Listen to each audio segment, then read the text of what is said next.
Hi, I'm Dr. Lisa Thompson of drlisamthompson.com, and in today's video I'm going to share with you some takeaways I learned from seven-figure earner Tracy Walker on how to structure a Facebook Live that can get more people reaching out to you wanting to know more about your product, service, or business opportunity.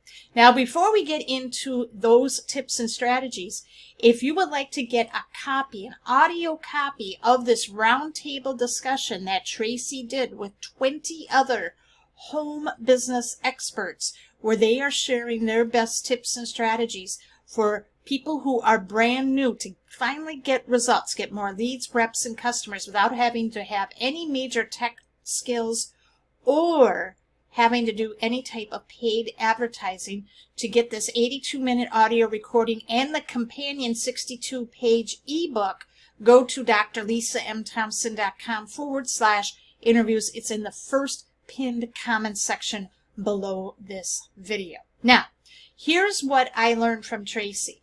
It's a very simple 4-step process. So the first thing you have to do is, she says, you have to have an introduction where you're going to interrupt their pattern. And the way that she does an introduction, everyone thinks, you want to state your name and where you're from and preface what you're going to be talking about.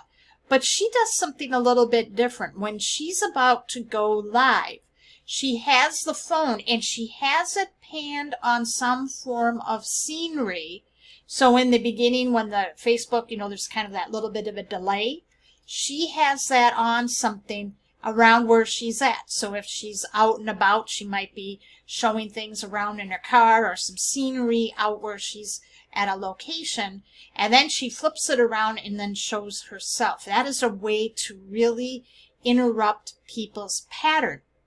So that is one thing you want to do. So you want to have an introduction. You always want to state your name, and you want to have a way to stop the scroll. So when people are scrolling through their newsfeed, you want them to stop when they see your live come up on their screen. Now, the second step you want to do is you want to invite people to comment and share. So she'll talk about who she is, and then she'll say a question and then say, now what we're going to talk about is this.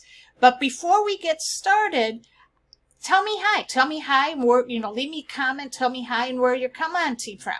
I like to know where people are connecting from, because it's a small world. So this is a really great way to get people to comment. So if she'll either say, if you're watching me now live or on the replay, okay, you add that little replay on there too, because a lot of times you're going to get people who aren't going to be watching you live, but they will watch the replay. And when you're inviting people to comment, that's just a real nice way to show that you're connecting and engaging with your audience. And when people do comment, Facebook looks at that and they see, wow, this is getting engagement, and it's going to wind up being on the news feeds for a little bit longer. So then step number 3, you want to give the content. So then you're going to give them what they want, what they're looking for. You want to share your tips and strategies. Now, what I learned here, I just want to add a little technique that I learned from Ray Higdon. Before you get into the content, if you've got a call to action to have people reach out to you, you want to put it here at the beginning of the content. And the reason for that is that a lot of times people will, they're not going to stay on for the whole duration of the live. Things have a way of coming up. So when you give that call to action right off the bat, you can get people reaching out to you right away as well. So if you have something, we'll do something really simple. Like if you're going to do a Facebook Live on weight loss tips, and if you have a recipe you want to show them, you say, before I give you those tips, I have a great weight loss shake recipe where it's easy to prepare. It takes less than 10 minutes. You can find this in your local grocery store, all the ingredients.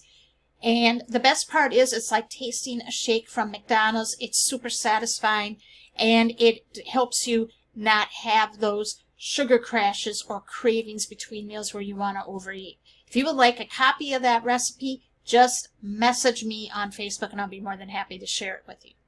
Okay? And what that does is now people are going to be reaching out to you via Facebook message. Okay, so that's what you want to do. And so with your content, you want to give them what they want, introduce that call to action, then go into your content. Then the last thing you want to end with is the call to action, where you're going to say, did you find this video helpful? If you did, leave a comment and share, and then remind them again.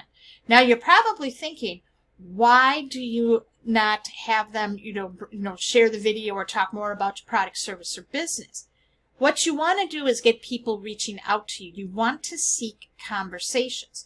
So a real nice way to, when we talk about offering the recipe, then what you do is when people reach out to you, and you can say, hey, thanks for the request. I'm away from my computer, but I will get you that recipe as soon as I get to my desktop.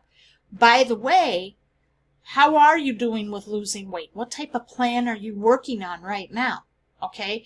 And what this does is it sets up the conversation where they're going to tell you more about what their big problem is with losing weight. And then that helps you provide the solution where, you might have in your health and wellness line different products. There might be one product that's going to work better than another that you can get them to see if they're open to trying a sample.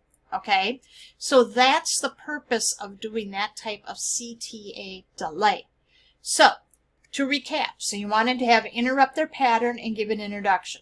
Then you want to invite people to comment and share. That's step 2. Number 3, you want to give them the content, but make sure before you get into the content, you give them a call to action to reach out to you on Facebook.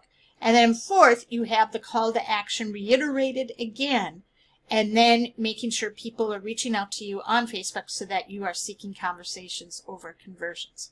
Was this helpful? If it was, leave a comment and share. And again, if you want to listen to that recording of that roundtable discussion that Tracy did with 20 other top home business experts, where they share their best tips and strategies of how to get leads and customers for your business without having any technical skills, any type of paid advertising, you can get the 82-minute audio recording and the 62-page companion ebook by going to drlisatmthompson.com/interviews, and it is in the first pinned comment section, the first pinned comment in the comment section below this video. So thanks for watching, and I'll see you in the next video.